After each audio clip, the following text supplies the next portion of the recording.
नमस्कार दोस्तों, आप सभी का हमारे YouTube चैनल अपनी क्लासेज में हार्दिक स्वागत है। आज हम हिंदी व्याकरण के एक महत्वपूर्ण टॉपिक का अध्ययन करेंगे। उसका नाम है समास। समास के क्वेश्चन प्रत्येक एग्जाम में पूछे जाते हैं और इसलिए समास के बारे में हमें सामान्य जानकारी प्राप्त करेंगे। वो है समास। मुख्य टॉपिक समास। समास क्या है, इसकी विशेषता क्या है, इसके प्रकार क्या है, इनके बारे में हम देखेंगे।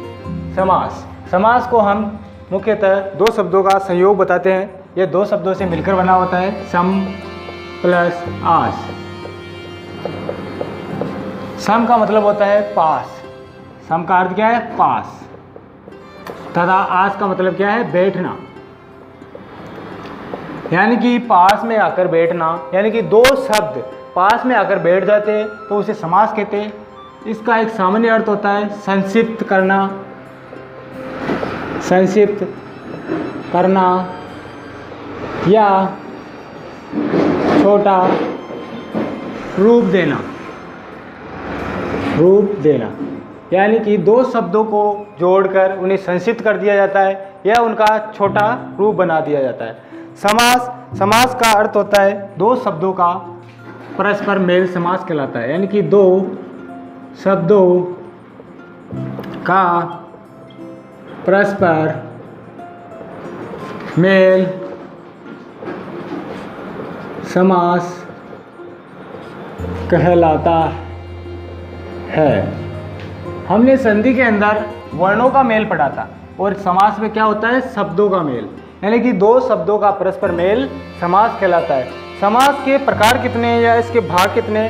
हम समास को मुख्यतः 6 प्रकारों में या भागों में बांटते हैं।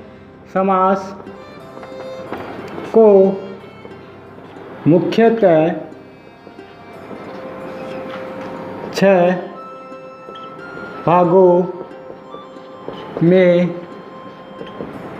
बांटा जाता है।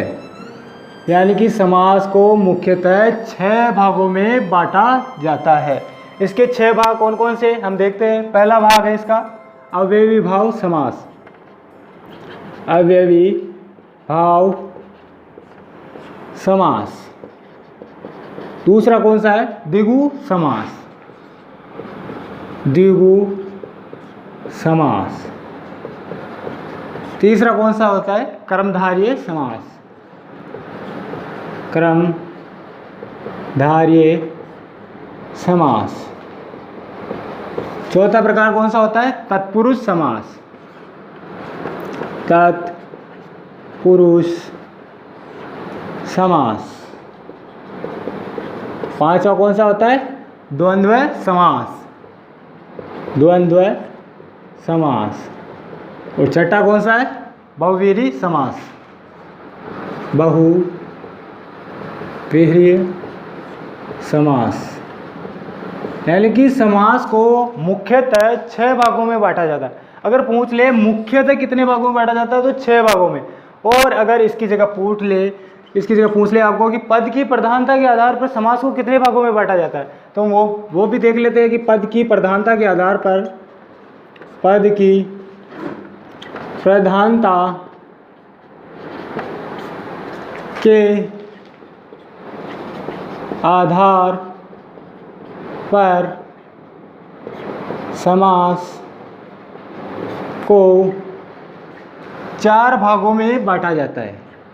4 भागों में बांटा जाता है। यानी कि पद की प्रधानता के आधार पर समास को 4 भागों में बांटा जाता है। किसके आधार पर?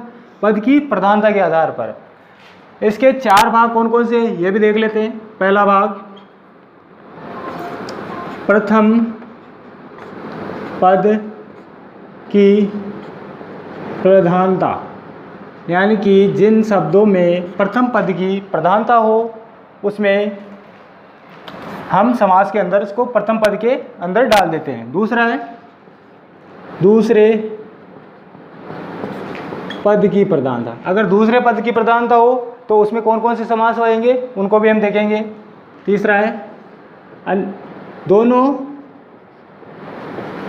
पद की प्रधानता। यानी कि दोनों पद की प्रधानता कौन से समास में आएंगे वो भी हम देखेंगे। चौथा, अन्य पद की प्रधानता, यानी कि अन्य पद की प्रधानता किस समास में होती है उसके बारे में हम देखेंगे। यानी कि सबसे पहले देख लेते हैं हम प्रथम पद की प्रधानता। प्रथम पद की प्रधानता होती है अव्ययी भाव समास में। कौन से? अव्ययी भाव। अव्ययी भाव समास में प्रथम पद की प्रधानता होती है। दूसरे पद की प्रधानता, दूसरे पद की प्रधानता मुख्यतः 3 समासों में होती है। पहला कौन सा है इसमें? कर्मधारय समास, कर्मधारय समास। दूसरा कौन सा है इसमें? द्विगु समास, द्विगु समास। तीसरा कौन सा है इसमें? तत्पुरुष समास, तत्पुरुष समास। अब देख लेते हैं दोनों पद की प्रधानता में, इसमें होता है द्वंद्व समास, द्वंद्व समास। और अन्य पद की प्रधानता में होता है बहुवीर्य समास। ये हो गए समास के भाग, यानी कि मुख्यतः 6 भाग होते हैं और पद की प्रधानता के आधार पर 4 भाग होते हैं। समास की एक सामान्य बात है, समास का अर्थ क्या होता है उसके बारे में देख लेते हैं।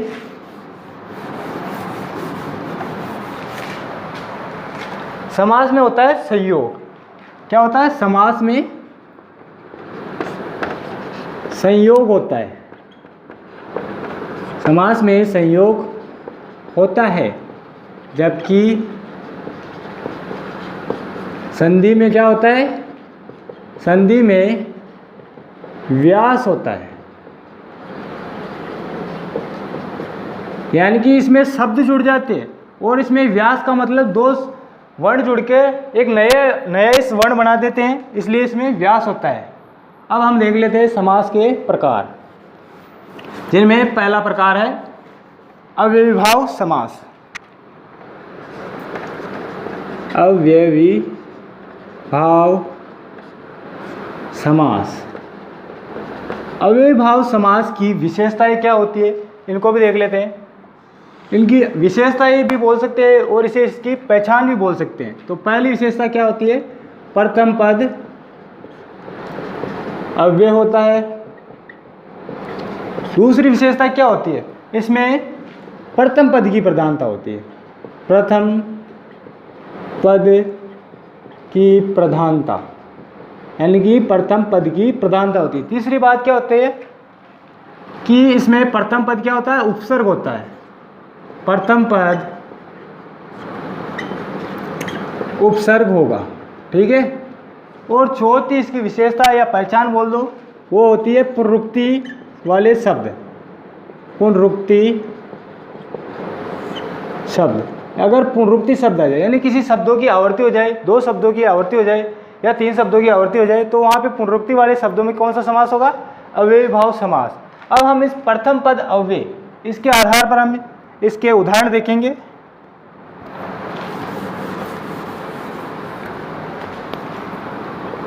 यानी कि प्रथम पद क्या है?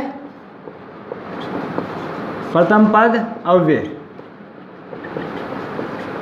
इसके उदाहरण देख लेते हैं। पहला उदाहरण देख लेते हैं इसका, यथा शक्ति। यथा, यथा क्या है इसमें? पहला पद क्या है? यथा। यथा क्या है? अव्यय। तो इस अव्यय के अनुसार हम समास का विग्रह करके देखते हैं। यथा शक्ति का क्या होगा? शक्ति के अनुसार, शक्ति के अनुसार। इसी प्रकार एक उदाहरण और देख लेते हैं, जैसे कि यथाक्रम। यथाक्रम यानी कि क्रम के अनुसार। ये हो गए अव्यय वाले उदाहरण। अब हम देख लेते हैं प्रथम पद उपसर्ग हो, यानी कि प्रथम पद उपसर्ग हो, तो उसके भी देख लेते हैं। प्रथम पद उपसर्ग हो, ठीक है। इसका उदाहरण देख लेते हैं हम। एक प्रतिक्षण। प्रतिक्षण, प्रतिक्षण का क्या होगा? प्रति का मतलब होता है की ओर, यानी प्रत्येक क्षण, यानी कि की ओर, ऐसे हो जाता है। तो प्रतिक्षण, प्रत्येक क्षण। इसे हम ऐसे भी लिख सकते हैं, प्रत्येक क्षण को हम ऐसे भी बोल सकते हैं हर क्षण, प्रत्येक क्षण या हर क्षण। इसी प्रकार एक प्रतिदिन भी होता है, यानी प्रत्येक दिन या हर दिन। उसी प्रकार हम एक उदाहरण आ का देख लेते हैं। आमरण। आ उपसर्ग आ रहा है। आ का मतलब होता है जीवन भर या मरने तक, तक के अर्थ में लिया जाता है, तो आमरण होता है मरने तक। इसी प्रकार आ का एक उदाहरण ले लेते हैं, आकंठ, तो आकंठ का क्या होगा, कंठ तक। इसी प्रकार आ के बाद में हम उर्दू भाषा का उपसर्ग बे, उससे हम शब्द ले लेते हैं बेसहारा। तो बे का मतलब होता है बिना या रहित, तो इसमें क्या होगा, सहारे के बिना, सहारे के बिना। इसी प्रकार हम हिंदी का एक उपसर्ग ले लेते हैं स्व, तो इसका ले लें स्व राज। तो स्वराज का क्या, अपना राज। ये हो गए उपसर्ग वाले उदाहरण। इसी प्रकार हम एक पुनरुक्ति वाले भी देख लेते हैं कुछ। अगर शब्द की पुनरुक्ति हो, दो शब्दों की पुनरुक्ति हो, ठीक है, या एक शब्द की पुनरुक्ति हो, पुनरुक्ति वाले शब्द कौन कौन से होते हैं। पहला उदाहरण ले लेते हैं हम, जैसे कि बार बार, बार बार, इसका विग्रह कर देते हैं हर बार। यहाँ पे दो शब्द यानी कि बार बार, दो बार इनकी आवर्ती हो रही है या पुनरुक्ति हो रही है, तो यहाँ पे कौन सा समास होगा, अवयवी भाव समास। इसी प्रकार और उदाहरण देख लेते हैं, क्षण क्षण, यानी कि हर क्षण या प्रत्येक क्षण, हर क्षण। ये ऐसे उदाहरण होते हैं जिनमें बार बार पुनरावृत्ति होती है। एक उदाहरण और देख लेते हैं, जैसे कि बहुत फेमस है उदाहरण, रातों रात। तो इसका समास विग्रह क्या होगा, रात ही रात, रात ही रात। ये हो गए हमारे अव्यय भाव वाले पुनरुक्ति वाले उदाहरण। अब हम अगला भाग पढ़ेंगे समास का, द्विगु समास। द्विगु समास और द्विगु समास की विशेषताएं क्या है, उनके बारे में देखेंगे। पहला है द्विगु समास और इसकी विशेषता कौन कौन सी है, या इसका पहचान, विशेषता या पहचान। इसकी मुख्य विशेषता होती है कि इसमें पहला पद संख्यावाची होता है। क्या होता है, प्रथम पद संख्यावाची होता है। ये इसकी पहली विशेषता हो गई। दूसरी विशेषता क्या है, यह द्वितीय पद प्रधान है। कौन सा है, द्वितीय पद प्रधान, यानी कि इसमें द्वितीय पद की प्रधानता दी जाती है। और पहला पद क्या होता है, संख्यावाची, लेकिन प्रधानता किसको मिलती है, द्वितीय पद को। इसकी एक तीसरी विशेषता देख लेते हैं कि इसमें समूह के अर्थ का बोध होता है। यानी कि द्विगु समास में समूह के अर्थ का बोध होता है। अगर जिस समास में समूह का अर्थ का बोध हो, यानी कि किसी शब्दों में समूह के बोध हो रहा है, तो समूह का बोध होते ही हमें क्या करना है, द्विगु समास। ये क्या होगा, द्विगु समास। इसके हम उदाहरण देख लेते हैं द्विगु समास के, संख्यावाची वाले और समूह के अर्थ के वाले। पहला इसमें उदाहरण देख लेते हैं हम, सतसई। सतसई, सत क्या है इसमें, संख्यावाची। सई का मतलब क्या होते हैं, दोहे, यानी कि सतसई 700 दोहों का समूह, 700 दोहों का समूह, सतसई। इसी प्रकार एक उदाहरण देख लेते हैं हम, त्रिफला।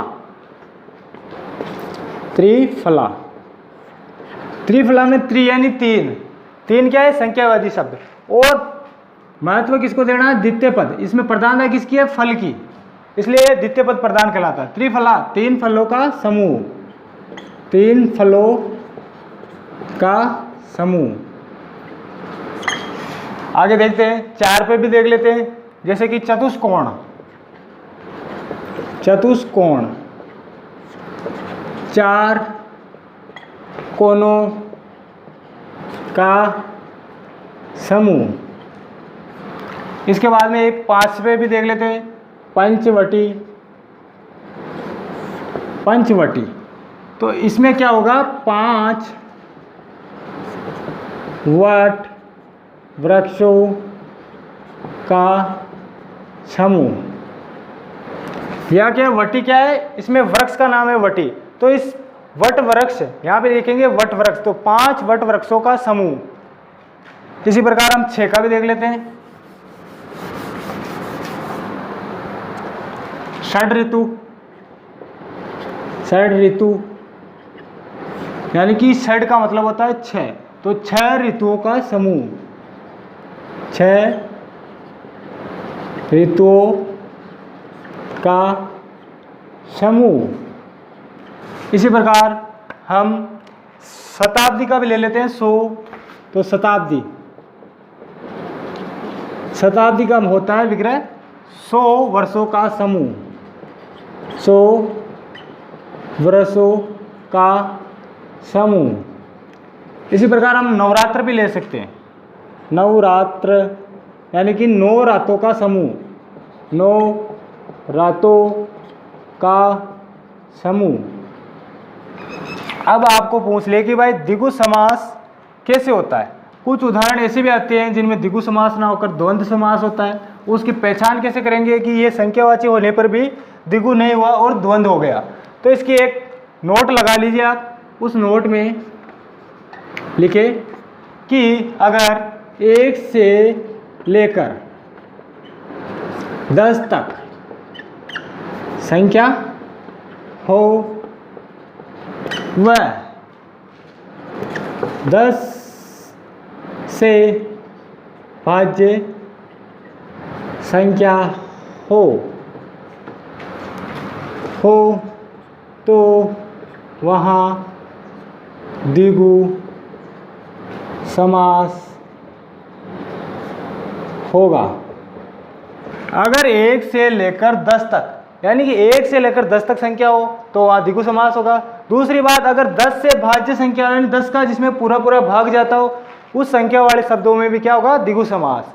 अगर ऐसे जैसे कि 10, 20, 30, 100, 500, 1000 या इधर 9, 8, 7, 6, 5, 4, 3, 2, 1, तो इनमें कौन सा समास होगा, द्विगु समास। अगर ऐसी संख्या आ जाए जैसे कि 36, तो 36 में कौन सा समास होगा, 36 ना तो 1 से 10 तक है ना ही 10 से भाज्य, तो इसमें कौन सा समास होगा, द्वंद्व समास। तो इसका विग्रह क्या होगा, 6 और 30, तो इसमें समास कौन सा होगा, द्वंद्व समास। ठीक है दोस्तों, ये हमारे समास के 2 प्रकार हो गए।